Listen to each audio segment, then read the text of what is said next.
আসসালামু আলাইকুম। আশা করি সবাই ভালো আছেন। আমি মেজবা আহমেদ। আজকে আমরা সাইকিটল্যান্ড রোড ম্যাপের প্রথম সেগমেন্টটা শেষ পর্যায়ে আসছি। আজকে আমাদের হলো অষ্টম লেকচার হবে, যেখানে আমরা আলোচনা করব প্রিভিয়াস যতগুলো সেশন ছিল তার একটা রিক্যাপ হিসাবে। এবং এখানে আমরা ছোট্ট করে জানার চেষ্টা করব যে এতদিন আমরা আসলে কি কি বিষয় নিয়ে আলোচনা করেছিলাম, কেন সেগুলো গুরুত্বপূর্ণ ছিল, এবং সেগুলোর ডাউনফল বা সেখানে অ্যাডভান্টেজগুলো আমাদের কি কি ছিল। তো শর্ট করে আমরা আসলে খুব একটা বেশি বিস্তারিত করব না, যেহেতু আমরা অলরেডি কভার করে আসছি। এবং পরবর্তী সেশনগুলোতে আমাদের হলো টিএমসি মেথডটা ফলো করা হবে, যেখানে থিওরি, ম্যাথমেটিক্স এবং কোড, এই তিনটা জিনিস নিয়ে আমরা আসলে স্টার্ট করার চেষ্টা করব ইনশাল্লাহ আগামী ক্লাসগুলোতে। ওকে, তো শুরু করা যাক। আমরা যখন আমাদের প্রিভিয়াস ক্লাসগুলোতে আলোচনা করছিলাম, আমাদের অনেকগুলো ইকোসিস্টেম নিয়ে কথা বলা হচ্ছিল, পাইপলাইন নিয়ে কথা বলা হচ্ছিল। ওকে, আজকে আমরা একটু দেখার চেষ্টা করব যে কিভাবে আমরা রিইউজিং দ্য ফিটেড ট্রান্সফর্মার মেথডটা আছে সেটা নিয়ে কথা বলবো। আমরা যখন ইকোসিস্টেমের কথা বারবার বলার চেষ্টা করতেছি, সেখানে কিন্তু দুইটা কম্পোনেন্টকে আমরা ভ্যালিডেট করার চেষ্টা করতেছিলাম। প্রথম কম্পোনেন্টটা ছিল রিইউজেবল, মানে আমরা চাইলে রিপ্রোডিউস করতে যেন পারি। এবং দ্বিতীয় যে কম্পোনেন্টটা ছিল সেটা ছিল ক্লিন কোড। এবং আমরা দেখে আসছিলাম যে আমাদের আসলে এই দুইটা স্টেটমেন্টকে ভ্যালিডেট করার জন্যই যতগুলা অ্যাসেসমেন্ট করার প্রয়োজন ছিল সেগুলো আমরা করে আসছি। আমরা যদি একটু খেয়াল করি, আমরা থিওরিটিক্যাল কনসেপ্টগুলোতে পড়ে আসছিলাম যে ট্রেনিং ডাটাটাকে আমরা যখন ফিট করি তখন আমাদের হলো ব্রেইন যে প্রসেস হয় সেটা এখানে হয়। এবং টেস্টিং ডাটার ক্ষেত্রে আমরা বলে আসছিলাম কোনো ধরনের ফিট মেথড ছিল না। কিন্তু এই জায়গায় ফিটের যে মেথডগুলোর জন্য আমরা কনফিগারেবল যে প্যারামিটারগুলো আমরা দিব, সেখানে একটা টার্মস থাকবে, সেটা হলো লার্নিং স্টেটসগুলো থাকবে। এবং লার্নিং স্টেটসগুলোকে আমরা বলছিলাম কি স্ট্যাটিস্টিক্যাল যে কম্পিউটেশনাল টার্মিনোলজিগুলো আছে সেগুলো, যেমন মিন, ভেরিয়েন্স, আদার ভোকাবুলারি লাইক স্ট্যান্ডার্ড ডেভিয়েশন হতে পারে, যেখানে আমাদের তিনটে স্ট্যান্ডার্ড ডেভিয়েশন আছে। আমরা জানি যে 1 স্ট্যান্ডার্ড ডেভিয়েশন, 2 স্ট্যান্ডার্ড ডেভিয়েশন এবং 3 স্ট্যান্ডার্ড ডেভিয়েশন। আমরা যখন হলো ফিট রান করাচ্ছিলাম তখন আমাদের হলো একটা প্রোজেন স্টেট ক্রিয়েট হচ্ছে, যেখানে আমরা হলো এক্স্যাক্টলি অল ফিচার ডাটা হলো ফিট করাইতে হয়, দ্যাট মিনস ট্রেনিং ডাটা। আমরা যখন এই যে ফার্স্ট স্টেট যেটা আছে, যেটা প্রোজেন স্টেটের ক্ষেত্রে, সেখানে আমরা মেইন বা ভেরিয়েন্সের জন্য ব্যবহার করব, যেখানে টেস্টিং হবে, বাট সেখানে কোনো ধরনের ফিট মেথড কাজ করবে না। আমরা স্ট্যান্ডার্ড স্কেলারের ক্ষেত্রে যখন কথা বলছিলাম, সেখানে একটা রেঞ্জ বা একটা প্যারামিটার থ্রোতে আমরা কী করতে স্কেলিং করার চেষ্টা করছিলাম, যেখানে আমরা ট্রান্সফর্মার মেথডটাকে কল করতেছি বা ট্রান্সফার মেথডটাকে কল করতেছিলাম। ট্রান্সফার মেথড আমাদেরকে কি করে দিচ্ছে, একটা ক্লিন আউটপুট দিচ্ছিল। এবং সেক্ষেত্রে আমরা একটা নোট দেখছিলাম, সেটা হচ্ছিল এরকম যে একটা ম্যাসি অথবা একটা নয়েজি টাইপের ম্যাট্রিক্সকে আমরা প্রসেসিং করে একটা ক্লিন ম্যাট্রিক্স হিসেবেই কিন্তু আউটপুটটা জেনারেট করি। তো সেই বিষয়গুলো কিন্তু আমাদের আলোচনার মধ্যে ছিল। আমরা যখন এই বিষয়গুলো নিয়ে কথা বলতেছিলাম, আমাদের একটা পোর্শন ছিল লাইক ক্লাস 6-এর মধ্যে বা ওটা ইয়েতে। তো সেখানে আমরা বলছিলাম যে স্টেটলেস স্টেট থেকে আমরা হলো স্টেটফুল স্টেটে যাব।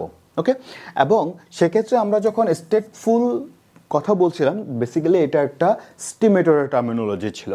আর যখন স্টেটলেস বলছিলাম তখন হলো ফাংশন ট্রান্সফরমার্সের কথা বলা হচ্ছে। যখন স্টেট পুলে যাব তখন আমাদের ডাটাগুলো মাস্ট ভিজিবল হতে হবে, কার জন্য, মডেলের জন্য। সেজন্য আমরা কি করতেছিলাম, ফিট মেথডের পরে সেগুলোকে আমরা পাচ্ছিলাম। স্টেটলেস স্টেটের ক্ষেত্রে যেটা বলা হয়েছিল পিওর ম্যাথমেটিক্যাল অপারেশনস।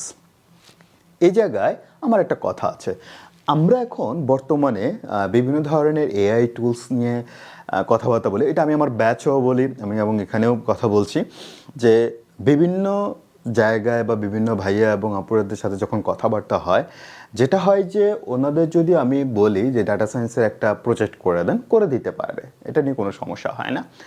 কিন্তু যেটা সমস্যা হয় সেটা হচ্ছে যে ম্যাথমেটিক্যাল ব্যাকগ্রাউন্ড বা লজিকটা কিভাবে বিল্ড হচ্ছে, ব্যাকগ্রাউন্ড কিভাবে কাজ করছে বা অপারেশনসগুলো কিভাবে হচ্ছে, এটা আসলে বোঝা যায় না। যেটা সমস্যা হয় পরবর্তীতে, আপনি যখন মডেল ট্রেন করান, যখন ইরর পান বা কোনো গ্যাপ পান, তখন কিন্তু আপনার ওই সিগনিফিক্যান্ট যে আউটপুটটা আসার কথা ছিল সেটা আসছে না, এবং সেটা আপনি বুঝতেও পারতেছেন না। সেজন্য আমি সবসময় ইন্সপায়ার করার চেষ্টা করি আপনারা যখন পড়বেন ম্যাথমেটিক্যাল ব্যাকগ্রাউন্ডে যাতে আপনারা পড়ার চেষ্টা করেন, ওকে। এবং আমরা যখন এই স্টেটলেস স্টেটকে আমরা স্টেট পুলে নিয়ে আসতে যাব, তখন আমাদের একটা ডাটা পয়েন্টের কি হয়, আইসোলেশনস হয় এবং ইন্টারনাল কোনো মেমোরি হয় না। আমরা যেটা খেয়াল করেছিলাম যে যখন স্টেট পুল অবজেক্টগুলো আমরা পাই তখন হচ্ছে হলো লাইক মিন, স্কেল, যতগুলো আমরা নেব না কেন সবগুলোতে আন্ডারস্কোর পাবো। অন দ্য আদার হ্যান্ডে আমরা যখন স্টেট পুলে যাই তখন হচ্ছে হলো ফাংশন কাজ করে, মানে অপারেশন কাজ করে। এই অপারেশনসগুলো আমাদের হচ্ছে হলো রিটার্নস হিসাবে সেলফ রিটার্ন করে, রাইট না? সেগুলোই কিন্তু আমরা দেখে আসছিলাম। এবং যখন স্টেট পুল অবজেক্টের কথা বলছি, স্ট্যান্ডার্ড স্কেলার, পিসিএ, টিএসএনই বা এসবিডির মতো বা আইজেন ভ্যালু, আইজেন ভেক্টরের মতো কাজ অপারেশনসগুলো আমরা এখানে করি। যখন স্টেটলেসে আসি তখন বাইনারাইজার বা লগ ট্রান্সফর্মারের মতো মেথডগুলো আমরা ব্যবহার করি টু ট্রান্সফর্ম দ্য ডাটা। এই সিনারিওটা যখন আমরা পাস করে আসছিলাম তখন আমাদের একটা বিষয় ছিল যে ইনস্টলেশনটা যেটা ছিল, ইনস্টলেশনটা আর একটা ছিল ট্রেইন মডেলটা। সো ইনস্টলেশনটা বেসিক্যালি ইনিশিয়ালাইজেশনসের জন্য আমরা কাজ করি, যেখানে আমরা মডেলটাকে ইনিশিয়ালাইজ করি উইথ কনফিগারেবল প্যারামিটার। আপনি যখন ইনস্টলেশন করবেন তখন বেসিক্যালি কি করবেন, কনফিগারেবল প্যারামিটারগুলো আপনি পাস করবেন, যাক এখানে আমরা পাস করব, রাইট? যখন আমরা ট্রেইন মডেলে যাব তখন আমরা এই একই প্রসেস লিনিয়ার রিগ্রেশনস অ্যান্ড আদার স্টেপসের জন্য আমরা রিটার্ন হিসাবে কি পাবো, কোএফিসিয়েন্ট ইন্টারসেপ্ট পাবো, তাই না? তাহলে এখানে যেটা হচ্ছে হলো হাইপার প্যারামিটারকে আমরা কনফিগার হিসাব করতেছি, আর এখানে আমরা হচ্ছে হলো রিটার্ন হিসাবে এফিআর স্টেটমেন্টগুলো আমি পাচ্ছি। তো আমরা যখন হাইপার প্যারামিটার্স কথাটা বলবো, এটা হচ্ছে হলো আমরা ডিফাইন করব। কে ডিফাইন করবে? ইউজার, মানে আমি বা আপনি। আর যখন লার্ন প্যারামিটার হবে সেটা হচ্ছে হলো আমার মডেল আমাকে দিবে। তাহলে আমরা যখন কাজ করব, ক্লাসিক্যাল মেশিন লার্নিং হোক বা ডিপ লার্নিং হোক বা অন্য আদার সেগমেন্টগুলোতে হোক, আমরা যখন কাজ করব ইউজার দুইজন, একজন হচ্ছিল আমি বা আপনি, আরেকজন হচ্ছিল মডেল নিজে। তাহলে ইন্টারাকশন যখন হবে বা কথাবার্তা যখন হবে তখন আমার আর মডেলের মধ্যে হতে হবে। তো যখন আমার সাইড থেকে কথা হবে মডেলের সাথে আমি কথা বলবো, তখন আমি কথা বলবো উইদাউট আন্ডারস্কোরে। মডেলের সাথে যখন কথা বলবো উইদাউট আন্ডারস্কোরে, আর মডেল আমার সাথে যখন কথা বলবে তখন হচ্ছিল উইথ আন্ডারস্কোর প্যারামিটার দিয়ে কাজ করবে। তাহলে আমরা দুজন কথা বলছি, আমাদের দুজনের কথা বলার ধরনটা বলে দিবে যে আমাদের কমিউনিকেশন স্কিল কি ভালো হচ্ছে কি হচ্ছে না। আমরা যেটা ট্রিট করি যে আমরা মডেল যখন ডিফাইন করি অ্যাজ ইট ইজ আমরা কল করে যাই, বাট আমরা কথা বলি না, মডেলের সাথে কথা বলি না। আমাদেরকে অবশ্যই মডেলের সাথে কথা বলতে হবে। মডেলের সাথে যখন আপনি ভালোভাবে কমিউনিকেট করতে পারবেন তখনই আপনি কিন্তু বেসিক্যালি একটা সিগনিফিক্যান্ট রেজাল্ট জেনারেট করতে পারবেন। সো আমি অনুরোধ করবো যে মডেলের সাথে কথা বলার চেষ্টা করেন। তো যখন আমরা কাজ করতেছিলাম ইকোসিস্টেম এবং পাইপলাইনে, তখন আমরা বারবার বলার চেষ্টা করতেছিলাম যে এরা সবই একই। আপনি যখন একবার ডিফাইন করবেন আপনি বারবার রিইউজ করতে পারবেন, যেহেতু ক্লিন আর্কিটেকচার আছে। তো তখন আমাদের কথা আসছিল যে আমরা পাইথন স্ক্রিপ্টটা আমরা ফিট মেথডে দিব, তখন এপিআই ইন্টারেকশন হবে। দ্যাট মিনস অ্যাপ্লিকেশন প্রোগ্রামিং ইন্টারফেসটার আমরা বেসিক্যালি স্ট্যান্ডার্ড একটা কানেক্টর হিসেবে ব্যবহার করব। কানেক্টর আসলে কে যাবে, বিভিন্ন ধরনের মডেল যাবে, যেমন এখানে linear regression, logistic regression, support vector machine, অথবা আমরা চাইলে হচ্ছে হলো ক্লাস্টারিংয়ের জন্য ব্যবহার করতে পারি, তাই না? এসবিসি, এসবিআরও ব্যবহার করতে পারি, কেএনএন ব্যবহার করতে পারি, বুস্টিং অ্যালগোরিদম ব্যবহার করতে পারি, এরকম আমরা অনেকগুলো ব্যবহার করতে পারি, অ্যারাউন্ড 60 to 75-এর মতো। তো আমরা এই জিনিসগুলো কিন্তু মনে রাখতে পারি। তো 60 to 75 হচ্ছে হলো based on the parameter. Like আমরা যখন হচ্ছে হলো এসবিতে যাই, এসবিসিতে যাই, তখন আমাদের কিন্তু প্যারামিটার বা কার্নেল আছে, অ্যাজ ইউজুয়ালি আমরা 60টার মতো ব্যবহার করি as usual. So random forest আছে, র্যান্ডম ফরেস্ট ক্লাসিফায়ার আছে, র্যান্ডম ফরেস্ট রিগ্রেসর আছে, এই ধরনের বিষয়গুলো আমরা আস্তে আস্তে ম্যাথমেটিক্যাল থ্রোতে জানতে পারবো আর কি। তাহলে আমি যদি ওয়ান ল্যাঙ্গুয়েজ মেনি ডায়ালেক্টসের কথা বলি, দ্যাট মিনস একটা ল্যাঙ্গুয়েজ বিভিন্ন পরিভাষা হতে পারে। এখন আমি যদি এই জায়গায় ডায়ালেক্টসটা একটু খেয়াল করি, এই ডায়ালেক্টসটা হচ্ছে হলো পরিভাষা, তাই না? এই পরিভাষাটার মূলটাই হচ্ছে হলো জিনিয়াস একটা গেম প্লে করে। কি গেম প্লে করে? ডাক টাইপিং, যেটা আমরা একদম ইনিশিয়ালে কথা বলে আসছিলাম আমাদের ইনিশিয়াল লেকচারগুলোতে। ডাক টাইপিংয়ের ব্যাপারটা কি বলছিলাম আমরা, যে একটা হাঁস যদি একটা পার্টিকুলার ডেস্টিনেশনে যায় বা যাওয়ার জন্য রওনা হয়, তার পিছনের যতগুলো হাঁস আছে তাকে ওটা ফলো করবে এবং ওই স্টেপ সাইজ, ওই স্পিড ওই রকমই, মানে ওই আর্কিটেকচারাল যে মেকানিজম আছে ওভাবেই ফলো করবে। আমাদের সাইকিট লার্নেও ঠিক সেম অ্যাপ্রোচ হয়। দ্যাট মিনস আমার পাইপলাইন, আমার ইকোসিস্টেম, আমার এস্টিমেটর, আমার অবজেক্ট, আমার ইনস্ট্যান্স, আমার মেথড সব কিছু কী করবে, একটা মেকানিজমকে ফলো করবে। সো যখন মেকানিজম ফলো করবে, মডেল এবং আমাদের যে মডেলের যে ইনফ্রাস্ট্রাকচারগুলো আছে লাইক কথা বলবে কি, লাইক ওয়াক্স মতো, মানে কথা বলবে, রাইট? এখানে একটা জিনিস হয় যেটা হচ্ছিল যে এখানে একটা বেনিফিটস পাওয়া যায়, যেটা কিন্তু আমরা অনেকে জানি না। সেটা হচ্ছিল আপনি যখন ক্লাসিক্যাল মেশিন লার্নিংয়ের বা স্ট্যাটিস্টিক্যাল মেথডগুলো ইমপ্লিমেন্ট করতে যাবেন স্ক্র্যাচ থেকে, তখন কিন্তু আপনাকে অ্যাবস্ট্রাকশনস নিয়ে কাজ করতে হবে। দ্যাট মিনস রুট লেভেলের সব কিছু নিয়ে আপনাকে কাজ করতে হবে। কিন্তু আপনারা যখন সাইকিট লার্ন ব্যবহার করবেন তখন কিন্তু এই কমপ্লেক্স জিনিসগুলো হাইড অবস্থায় থাকে, ওগুলো আর আপনাকে কলিং করতে হয় না বা আপনাকে ওটা নিয়ে চিন্তাও করতে হয় না, তাই না? সো এই জিনিসগুলো আমরা আসলে চেষ্টা করি যে সাইকিট লার্নের মাধ্যমে বেনিফিটেড হইতে। আচ্ছা, আমি এখানে একটা ইনফ্রাস্ট্রাকচার দেখাই। যেমন আমরা যেটা বলছিলাম যে ফিট মেথড, তারপর হচ্ছে হলো প্রেডিক্ট মেথড এবং স্কোর মেথড, এগুলো হচ্ছে ইউনিভার্সাল ইনফারেন্সের মধ্যে আমরা পাবো। এরপর আমরা ডিসিশন ট্রি, এসবিএম অথবা ক্লাস্টারিংয়ের মধ্যে আমরা কী করবো, আউটপুট জেনারেট করবো, তাই না? আচ্ছা, এখন আসি আমরা যখন হচ্ছে হলো বেঞ্চ মার্কিং করি। বেঞ্চ মার্কিং হচ্ছে হলো এমন একটা কম্প্যারিজন অ্যানালাইসিস, রাইট? সো আমরা অবশ্যই রিসার্চ নিয়ে কাজ করব। আমাদের একটা উদ্দেশ্য থাকে রিসার্চ নিয়ে কাজ করা, ডেভেলপমেন্ট সাইডে হোক আপনি বা অ্যাজ একাডেমিক সাইডে হোক। তখন রিসার্চ করার জন্য আমাদের বেঞ্চ মার্কিংয়ের একটা কম্প্যারিজন অ্যানালাইসিস আমাদের দেখাইতে হয়। যখন আমরা এপিআই নিয়ে কাজ করি, অ্যালাউস মানে আমাদের অ্যালাউ করে, তখন হচ্ছিল আমরা ইভালুয়েশনস লজিকগুলা একবার ডিফাইন করি, রাইট? অ্যান্ড দেন আমরা চাইলে যে কোনো মডেলের জন্য সেটাকে কম্পেয়ার করতে পারি। ধরেন আপনি একটা রিসার্চ পেপার কাজ করছেন যেখানে আপনি হয়তো বা 10টা মডেল কম্প্যারিজন করবেন, ওকে, ক্লাসিক্যাল মেশিন লার্নিংয়ের সাথে।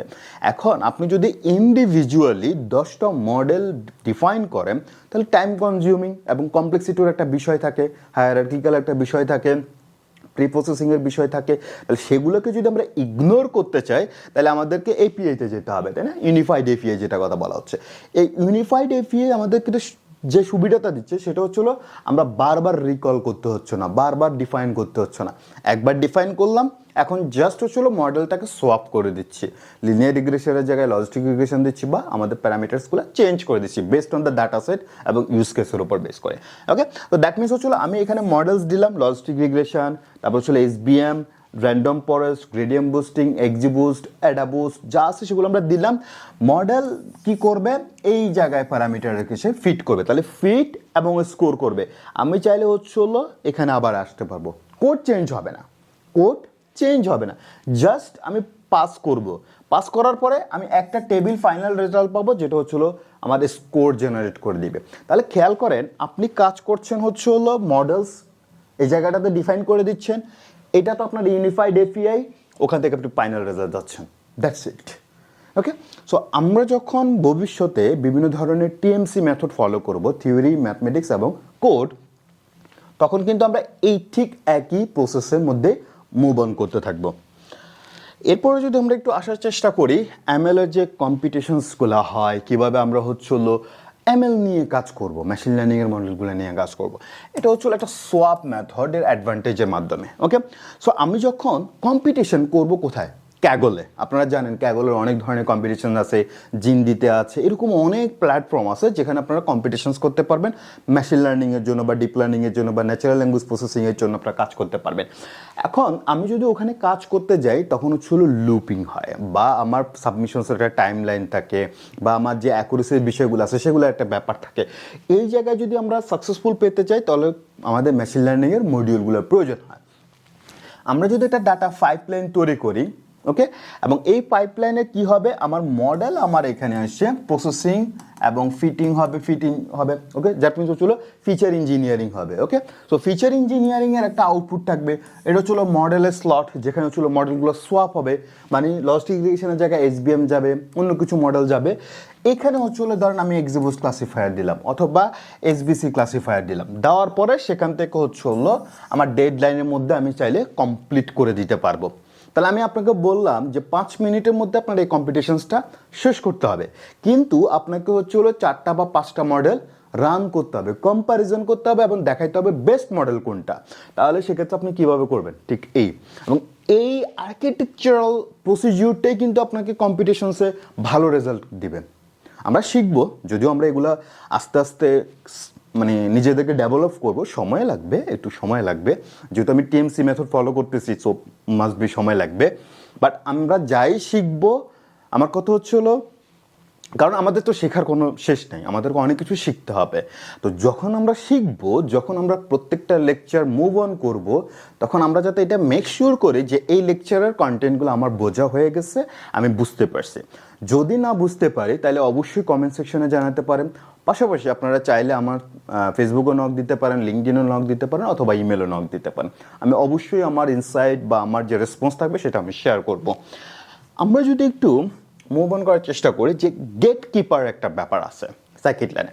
গেট কিপার কি, সেটা হচ্ছে নট ফিটেড ইরর, এবং আমরা কিন্তু লাস্টের কয়েকটা ক্লাসে এই নট ফিটেড ইররটাকে বারবার রিপিট করতেছিলাম, স্মল সেগমেন্টে হোক বা বড় সেগমেন্টে হোক রিপিট করতেছিলাম। সো এটা কি হয়, if you try predict or transform before learning, তার মানে ফিট মেথড করার আগে যদি হচ্ছিল আমরা কোনো কারণে প্রিডিক্ট করতে চাই অথবা ট্রান্সফর্ম করতে চাই, তাহলে scikit learn raise a not fitted error দিবে। তাহলে আমাদেরকে এই বিষয়ে কনসার্ন থাকতে হবে।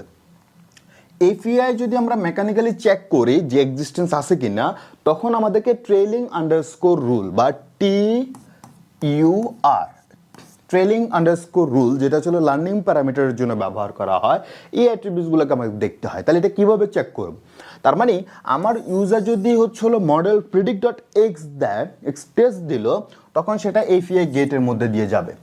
এপিআই গেটে যখন যাবে দেখবে যে হচ্ছে হলো ইন্টারনালি চেক করবে, মেকানিজমের মধ্যেই চেক করবে যে আমার এখানে কোনো আন্ডারস্কোর এক্সিস্ট করে কিনা, ওকে, আন্ডারস্কোর এক্সিস্ট করে কিনা। যদি চেক ইজ ফিটেড, যদি ট্রু হয়, তাহলে আমাদের হচ্ছে হলো ইয়েস, প্রসিড টু প্রেডিকশন।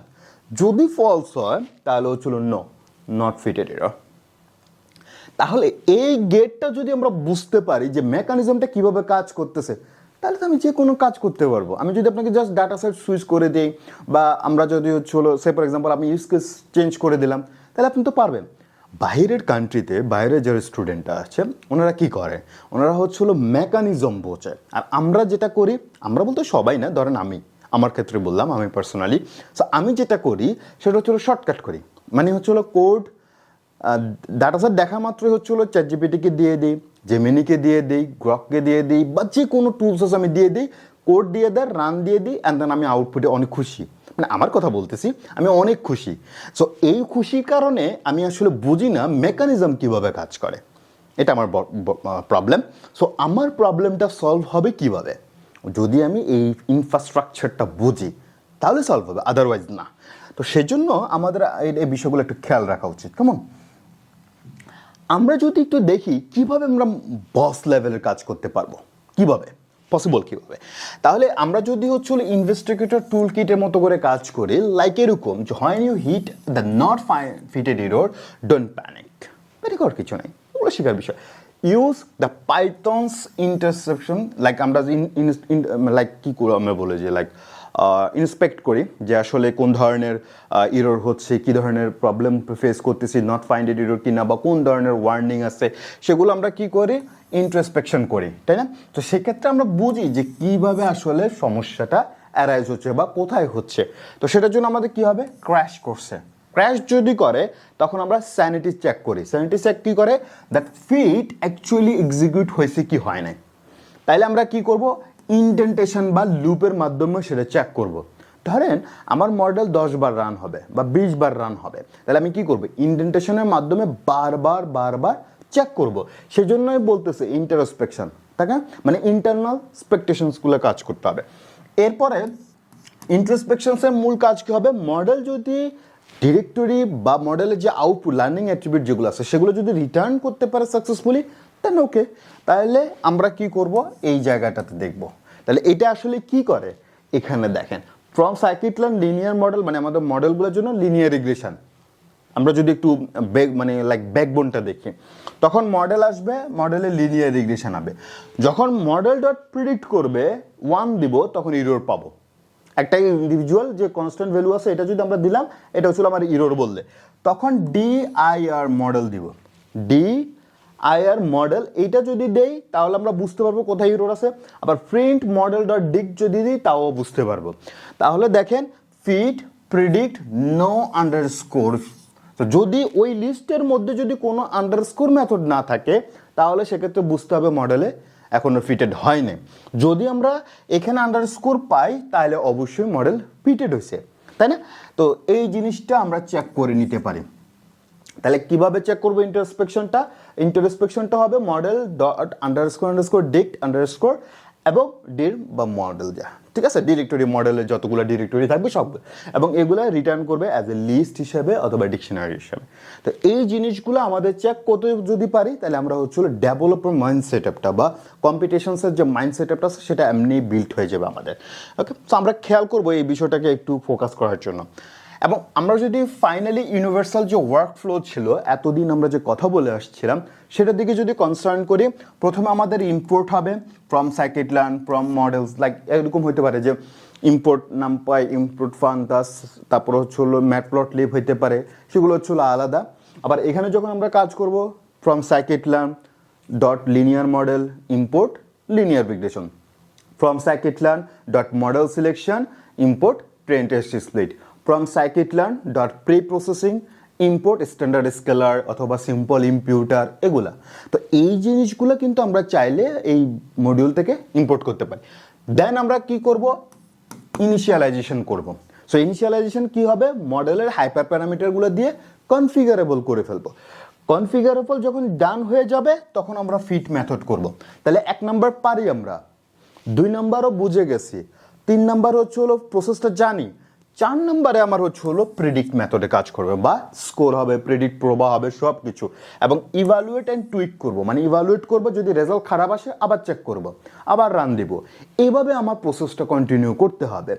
এবং এই পুরো ইনফ্রাস্ট্রাকচারটাকে বলতেছি আমরা এপিআই, মানে অ্যাপ্লিকেশন প্রোগ্রামিং ইন্টারফেস, এবং যেটাকে আমরা ইউনিফাইড এপিআই বলতেছি বা স্টিমেটর বলতেছি, অথবা আমরা এটাকে অ্যাজ এ ইকোসিস্টেমও বলতে পারি। যে ইকোসিস্টেমের টার্গেট কি, দুইটা জিনিস, একটা হচ্ছিল রিপ্রোডিউসেবল করার বা রিউজেবল করার ক্যাপাবিলিটি, আর একটা হচ্ছিল ক্লিন কোড পাওয়ার ক্যাপাবিলিটিটা। ব্যাস, দ্যাটস ইট। সো আমরা নেক্সটের যে বিষয়গুলো দেখবো সেটা হলো আমরা কি TMC, থিওরি, ম্যাথমেটিক্স এবং কোড, এইভাবে আমরা যাব। ওকে, সো ইনশাআল্লাহ নেক্সট সেশনে দেখা হবে। চিলড্রেন সবাই ভালো থাকবেন, সুস্থ থাকবেন, আল্লাহ হাফেজ, আসসালামু আলাইকুম।